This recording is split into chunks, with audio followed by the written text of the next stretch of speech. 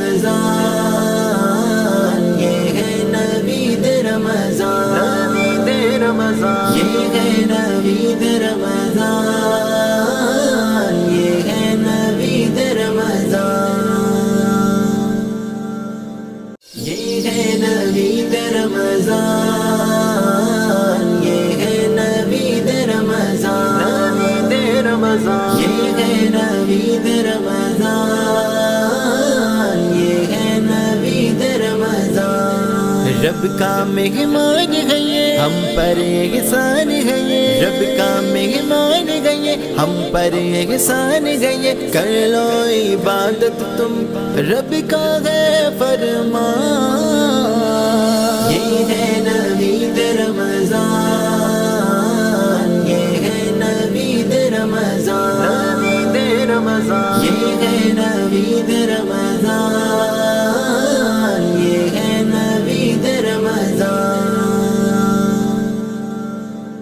یہ ہے نوید رمضان یہ ہے نوید رمضان نوید رمضان یہ ہے نوید رمضان یہ ہے نوید رمضان رب کا مہمان ہے یہ ہم پر احسان ہے یہ رب کا مہمان ہے یہ ہم پر احسان ہے یہ کر لو عبادت تم رب کا ہے فرمان یہ ہے نوید رمضان یہ ہے نوید رمضان نوید رمضان یہ ہے نوید رمضان یہ ہے نوید رمضان یہ ہے نوید رمضان یہ ہے نوید رمضان نوید رمضان یہ ہے نوید رمضان یہ ہے نوید رمضان رب کا مہمان ہے یہ ہم پر احسان ہے یہ رب کا مہمان ہے یہ السلام علیکم ورحمۃ اللہ تعالی وبرکاتہ۔ الحمدللہ آج ہمیں اللہ رب العزت نے 10واں روزہ عنایت فرمایا۔ آج 10ویں سپارے کی تلاوت ہوگی۔ آج یوم وصال ہے حضرت سیدنا خدیجۃ الکبریٰ رضی اللہ تعالی عنہ، تمام مومنین کی ماں۔ بہت احسان ہے ان کے اسلام پر۔ آج ان کا یوم وصال ہے۔ آج کے مسپارے کا ثواب آقا علیہ الصلاۃ والسلام کے وسیلہ سے، تمام انبیاء کرام کے وسیلہ سے کی بارگاہ میں پیش کرتا ہوں۔ اللہ تعالیٰ قبول فرمائے، اور اس کے بعد محبوب کریم صلی اللہ علیہ وسلم کی ساری امت کو اس کا ثواب عطا فرمائے۔ بالخصوص میرے جتنے بھی دوست احباب اس وقت میری مائیں بہنیں اس مقدس سپارے کی تلاوت سماعت فرمائیں گی، ان کے والدین، ان کے خاندانوں کے افراد جتنے بھی اس دنیا سے چلے گئے ہیں، اللہ رب العزت کی بارگاہ میں عرض ہے کہ اس کا ثواب اللہ تعالیٰ ان سب کو عطا فرمائے۔ یہ ہے نوید رمضان یہ ہے نوید رمضان نوید رمضان یہ ہے نوید۔ اعوذ باللہ من الشیطان الرجیم، بسم اللہ الرحمن الرحیم۔ یہ ہے نوید رمضان یہ ہے نوید رمضان۔ اعوذ باللہ من الشیطان الرجیم، بسم اللہ الرحمن الرحیم۔ الحمد لله رب العالمين الرحمن الرحيم مالك يوم الدين إياك نعبد وإياك نستعين اهدنا الصراط المستقيم صراط الذين أنعمت عليهم غير المغضوب عليهم ولا الضالين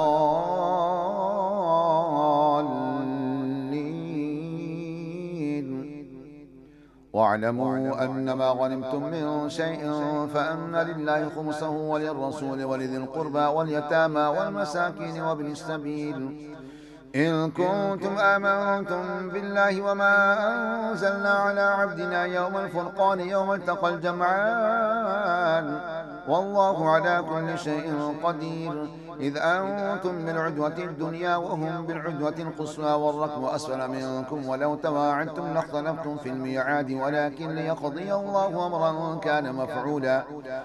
ولكن ليقضي الله أمرا كان مفعولا ليهلك من هلك عن بينة ويحيى من حي عن بينة وإن الله لسميع عليم إذ يريكهم الله في منامك قليلا ولو أراكهم كثيرا لفشلتم ولتنازعتم في الأمر ولكن الله سلم إنه عليم بذات الصدور وإذ يريكموهم إذ التقيتم في أعينكم قليلا ويقللكم في أعينهم ليقضي الله أمرا كان مفعولا وإلى الله ترجع الأمور يا أيها الذين آمنوا إذا لقيتم فئة فاثبتوا واذكروا الله كثيرا لعلكم تفلحون وأطيعوا الله ورسوله ولا تنازعوا فتفشلوا وتذهب ريحكم واصبروا وإن الله مع الصابرين ولا تكونوا كالذين خرجوا من ديارهم بطرا ورئاء الناس ويصدون عن سبيل الله والله بما يعملون محيط وإذ زين لهم الشيطان أعمالهم وقال لا غالب لكم اليوم من الناس وإني جار لكم فلما تراءت الفئتان نكص على عقبيه وقال إني بريء منكم إني أرى ما لا ترون إني أخاف الله والله شديد العقاب إذ يقول المنافقون والذين في قلوبهم مرض غر هؤلاء دينهم ومن يتوكل على الله فإن الله عزيز حكيم ولو ترى إذ يتوفى الذين كفروا الملائكة يضربون وجوههم وأدبارهم وذوقوا عذاب الحريق ذلك بما قدمت أيديكم وأن الله ليس بظلام للعبيد كدأب آل فرعون والذين من قبلهم كفروا بآيات الله فأخذهم الله بذنوبهم إن الله قوي شديد العقاب ذلك بأن الله لم يكن مغيرا نعمة أنعمها على قوم حتى يغيروا ما بأنفسهم وأن الله سميع عليم كدأب آل فرعون والذين من قبلهم كذبوا بآيات ربهم فأهلكناهم بذنوبهم وأغرقنا آل فرعون وكل كانوا ظالمين إن شر الدواب عند الله الذين كفروا فهم لا يؤمنون الذين عاهدت منهم ثم ينقضون عهدهم في كل مرة وهم لا يتقون فإما تثقفنهم في الحرب فشدد بهم من خلفهم لعلهم يذكرون وإما تخافن من قوم خيانة فانبذ إليهم على سواء إن الله لا يحب الخائنين ولا يحسبن الذين كفروا سبقوا وإنهم لا يعجزون وأعدوا لهم ما استطعتم من قوة ومن رباط الخيل ترهبون به عدو الله وعدوكم وآخرين من دونهم لا تعلمونهم الله يعلمهم وما تنفقوا من شيء في سبيل الله يوفى إليكم وأنتم لا تظلمون وإن جنحوا للسلم فاجنح له وتوكل على الله إنه هو السميع العليم وإن يريدوا أن يخدعوك فإن حسبك الله هو الذي أيدك بنصره وبالمؤمنين وألف بين قلوبهم لو أنفقت ما في الأرض جميعا ما ألفت بين قلوبهم ولكن الله ألف بينهم إنه عزيز حكيم يا أيها النبي حسبك الله ومن اتبعك من المؤمنين يا أيها النبي حرض المؤمنين على القتال إن يكن منكم 20 صابرون يغلبوا 200 وإن يكن منكم 100 يغلبوا 1000 من الذين كفروا بأنهم قوم لا يفقهون. الآن خفف الله عنكم وعلم أن فيكم ضعفا فإن يكن منكم 100 صابرة يغلبوا 200 وإن يكن منكم 1000 يغلبوا 2000 بإذن الله والله مع الصابرين.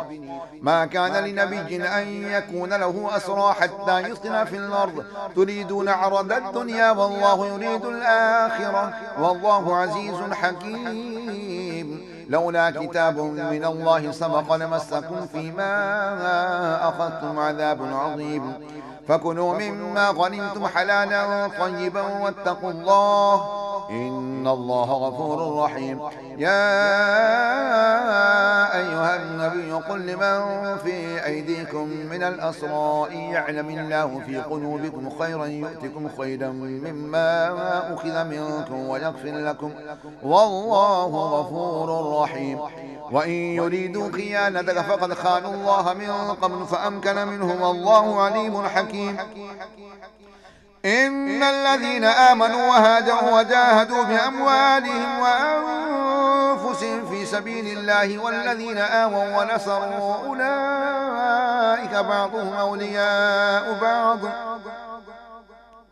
والذين آمنوا ولم يهاجروا ما لكم من ولايتهم من شيء حتى يهاجروا وإن استنصروكم في الدين فعليكم النصر إلا على قوم بينكم وبينهم ميثاق والله بما تعملون بصير. والذين كفروا بعضهم أولياء بعض إلا تفعلوه تكن فتنة في الأرض وفساد كبير. والذين آمنوا وهاجروا وجاهدوا في سبيل الله والذين آووا ونصروا أولئك هم المؤمنون حقا لهم مغفرة ورزق كريم. والذين آمنوا من بعد وهاجروا وجاهدوا معكم فأولئك منكم وأولو الأرحام بعضهم أولى ببعض في كتاب الله إن الله بكل شيء عليم.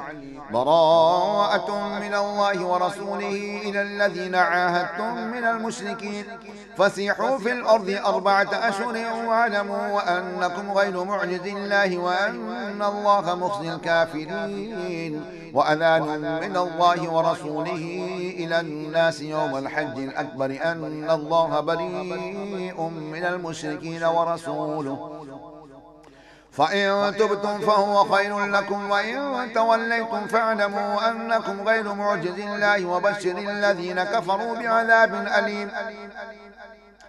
إلا الذين عاهدتم من المشركين ثم لم ينقصوكم شيئا ولم يظاهروا عليكم أحدا فأتموا إليهم عهدهم إلى مدتهم إن الله يحب المتقين.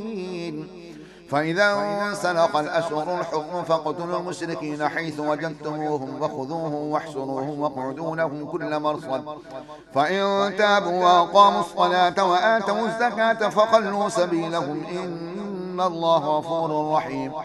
وإن أحد من المشركين استجارك فأجره حتى يسمع كلام الله ثم أبلغه مأمنه ذلك بأنهم قوم لا يعلمون. كيف يكون للمشركين عهد عند الله وعند رسوله إلا الذين عاهدتم عند المسجد الحرام فما استقاموا لكم فاستقيموا لهم إن الله يحب المتقين. كيف وإن يظهروا عليكم لا يرقبوا فيكم إلا ولا ذمة يرضونكم بأفواههم وتأبى قلوبهم وأكثرهم فاسقون. اشتروا بآيات الله ثمنا قليلا فصدوا عن سبيله إنهم ساء ما كانوا يعملون. لا يرقبون في مؤمن إلا ولا ذمة وأولئك هم المعتدون. فإن تابوا وأقاموا الصلاة وآتوا الزكاة فإخوانكم في الدين ونفصل الآيات لقوم يعلمون. وإن نكثوا أيمانهم من بعد عهدهم وطعنوا في دينكم فقاتلوا أئمة الكفر إنهم لا أيمان لهم إنهم لا أيمان لهم لعلهم ينتهون ألا تقاتلون قوما نكثوا أيمانهم وهموا بإخراج الرسول وهم بدؤوكم أول مرة أتخشونهم فالله حق أن تخشوه إن كنتم مؤمنين قاتلوهم يعذبهم الله بأيديكم ويخذهم وينصركم عليه ويشفي صدور قوم مؤمنين ويذهب غيظ قلوبهم ويتوب الله على من يشاء والله عليم حكيم أم حسبتم أن تتركوا ولما يعلم الله الذين جاهدوا منكم ولم يتخذوا من دون الله ولا رسوله ولا المؤمنين وليجا والله خبير بما تعملون ما كان للمشركين أن يعمروا مساجد الله شاهدين على أنفسهم بالكفر أولئك حبطت أعمالهم وفي النار هم خالدون إنما يعمر مساجد الله من آمن بالله واليوم الآخر وأقام الصلاة وآتى الزكاة ولم يخش إلا الله فعسى أولئك أن يكونوا من المهتدين أجعلتم سقاية الحاج وعمارة المسجد الحرام كمن آمن بالله واليوم الآخر وجاهد في سبيل الله لا يستوون عند الله والله لا يهدي القوم الظالمين الذين آمنوا وهاجروا وجاهدوا في سبيل الله بأموالهم وأنفسهم أعظم درجة عند الله وأولئك هم الفائزون يبشرهم ربهم برحمة منه ورضوان وجنات لهم فيها نعيم مقيم خالدين فيها أبدا إن الله عنده أجر عظيم يا أيها الذين آمنوا لا تتخذوا آباءكم وإخوانكم أولياء إن استحبوا الكفر على الإيمان ومن يتولهم منكم فأولئك هم الظالمون قل إن كان آباؤكم وأبناؤكم وإخوانكم وأزواجكم وعشيرتكم وأموال اقترفتموها وتجارة تخشون كسادها ومساكن ترضونها أحب إليكم من الله ورسوله وجهاد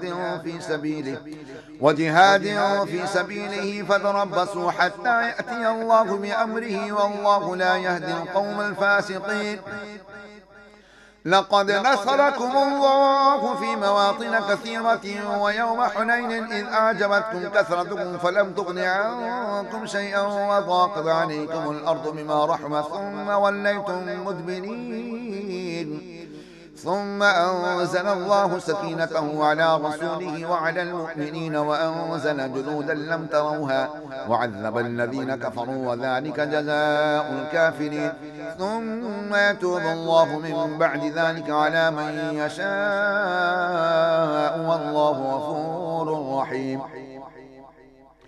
يا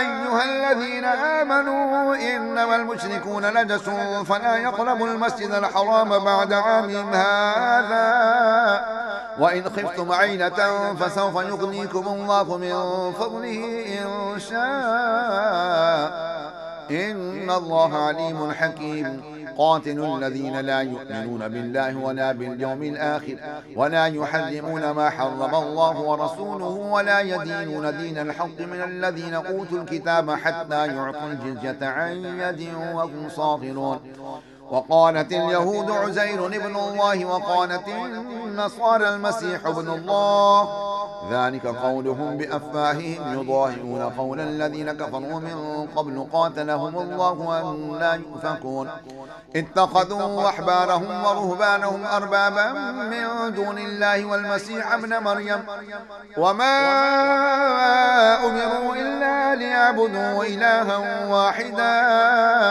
لا إله إلا هو سبحانه عما يشركون يريدون أن يطفئوا نور الله بأفواههم ويأبى الله إلا أن يتم نوره ولو كره الكافرون هو الذي أرسل رسوله بالهدى ودين الحق ليظهره على الدين كله ولو كره المشركون يا أيها الذين آمنوا إن كثيرا من الأحبار والرهبان يأكلون أموال الناس بالباطل ويصدون عن سبيل الله والذين يكنزون الذهب والفضة ولا ينفقونها في سبيل الله فبشرهم بعذاب أليم يوم يحمى عليها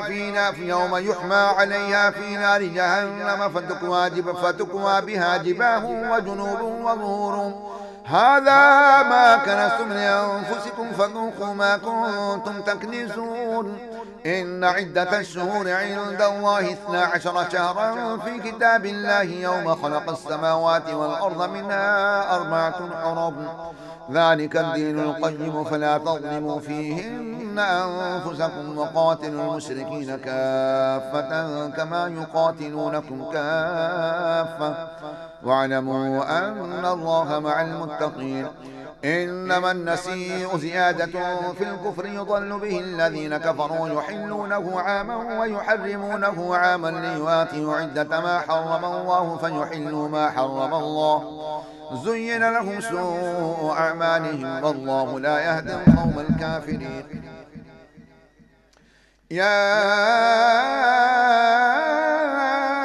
أيها الذين آمنوا ما لكم إذا قيل لكم انفروا في سبيل الله اثاقلتم إلى الأرض أرضيتم بالحياة الدنيا من الآخرة فما متاع الحياة الدنيا في الآخرة إلا قليل إلا تنفروا يعذبكم عذابا أليما ويستبدل قوما غيركم ولا تضروه شيئا والله على كل شيء قدير إلا تنصروه فقد نصره الله إذ أخرجه الذين كفروا ثاني اثنين إذ هما في الغار إذ يقول لصاحبه لا تحزن إن الله معنا فأنزل الله سكينته عليه وأيده بجنود لم تروها وجعل كلمة الذين كفروا السفلى وكلمة الله هي العليا والله عزيز حكيم انفروا خفافا وثقالا وجاهدوا بأموالكم وأنفسكم في سبيل الله ذلكم خير لكم إن كنتم تعلمون لو كان عرضا قريبا وسفرا قاصدا لاتبعوك ولكن بعدت عليهم الشقة وسيحلفون بالله لم استطعنا لخرجنا معكم يهلكون أنفسهم والله يعلم إنهم لكاذبون عفى الله عنك لما أذنت لهم حتى يتبين لك الذين صدقوا وتعلم الكاذبين لا يستأذنك الذين يؤمنون بالله واليوم الآخر أن يجاهدوا بأموالهم وأنفسهم والله عليم بالمتقين إنما يستأذنك الذين يؤمنون بالله الذين لا يؤمنون بالله واليوم الآخر وارتابت قلوبهم فهم في ريبهم يترددون ولو أرادوا الخروج لأعدوا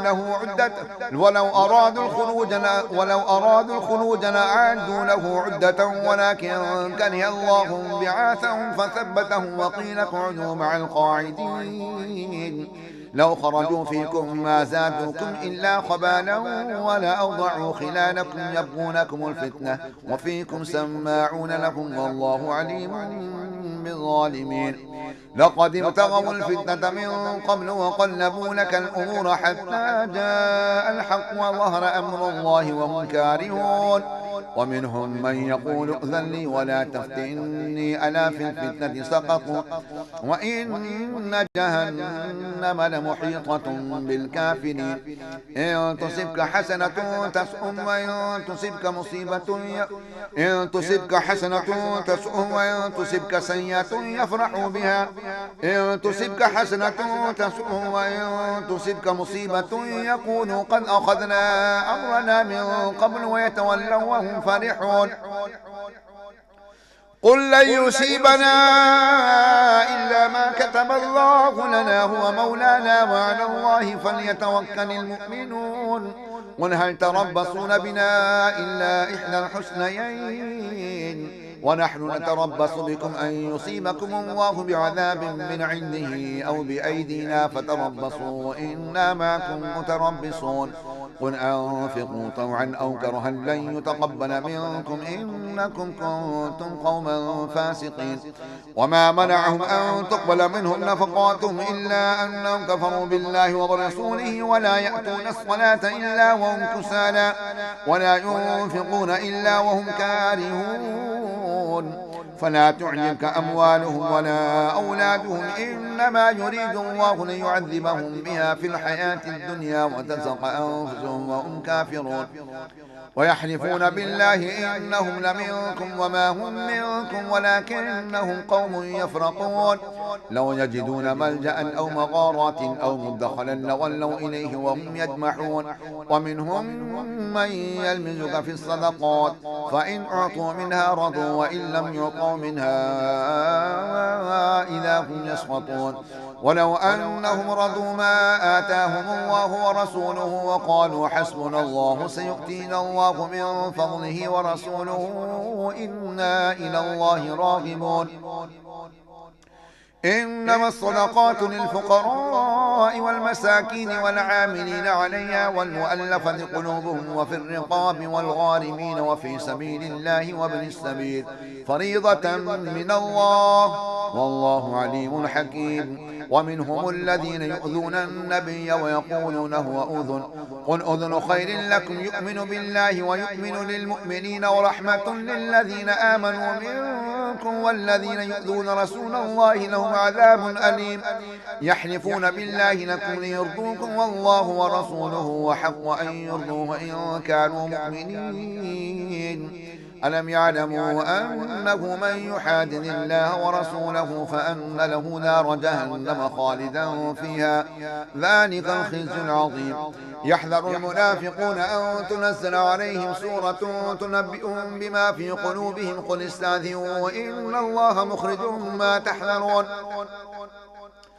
ولئن سألتم ليقولن إنما كنا نخوض ونلعب قل أبالله وآياته ورسوله كنتم تستهزئون لا تعتذروا قد كفرتم بعد إيمانكم إن نعفو عن طائفة منكم نعذب طائفة بأنهم كانوا مجرمين المنافقون والمنافقات بعضهم من بعض يأمرون بالمنكر وينهون عن المعروف ويقبضون أيديهم نسوا الله فنسيهم إن المنافقين هم الفاسقون وعد الله المنافقين والمنافقات والكفار نار جهنم خالدين فيها هي حسنهم ولعنهم الله ولهم عذاب مقيم كالذين من قبلكم كانوا أشد منكم قوة وأكثر أموالا وأولادا فاستمتعوا بخلاقهم فاستمتعتم بخلاقكم كما استمتع الذين من قبلكم بخلاقهم وخضتم كالذي خاضوا أولئك حبطت أعمالهم في الدنيا والآخرة